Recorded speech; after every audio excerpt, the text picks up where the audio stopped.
Sarah and I are going to be doing a live Q&A discussion with our Patreon community at the Democracy Defender level and higher. That is happening on March 22nd, Tuesday at 4 p.m. Eastern. That's 4 p.m. New York time.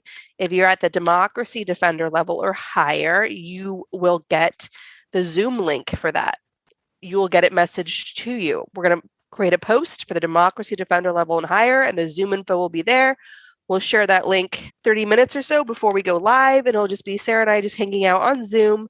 I'm chatting away, answering any questions, what's on your mind, and we'll try to keep that going for as long as we can. And we appreciate all your support in helping us stay connected to a larger community, helping us feel that we're not alone during this really horrific time. And we thank you for keeping our show going.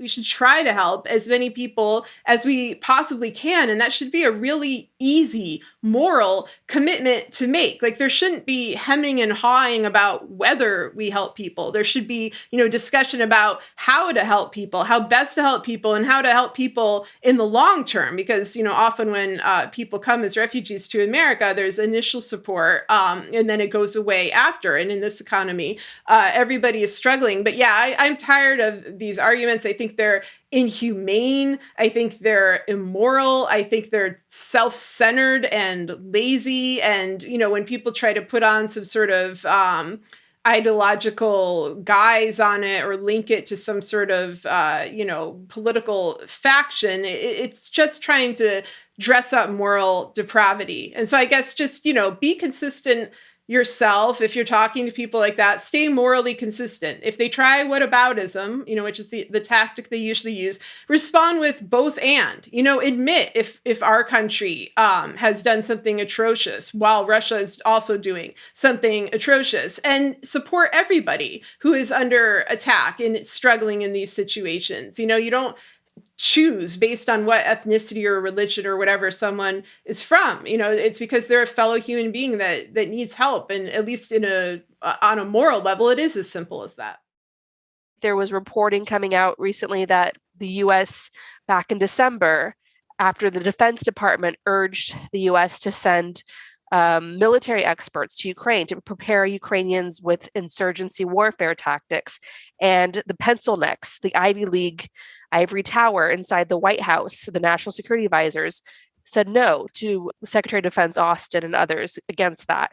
So Ukraine would have had even more training, more preparation for this time. But the pencil necks, the Ivy League ivory tower and the White House didn't want to upset Putin, right? And so Putin knows that. Putin knows how Western democracies flinch. He knows how messy these democracies are, how slow they are to act, and he's taking full advantage of that. It's no accident that he just bombed a NATO training base within a few short miles of NATO, of Poland, a NATO country. It's no accident he did that, because he's been emboldened by a lack of Western action, a lack of Western resolve since his terrorism has been ramping up since 2014. And he knows, he sees all the driving in first gear. If you're a stick shift person, like, he sees some of the driving in first gear that the U.S. has been doing with its decision making, not doing the insurgency training, no to no-fly zone pretty vocally, and no to planes. He sees all that. So when he sees all that, what does he do? He bombs a NATO training base within a few short miles of NATO. So it's really ridiculous that we keep flinching when it comes to Putin, when the only way to deal with Putin is strength. The only language a bully understands is strength.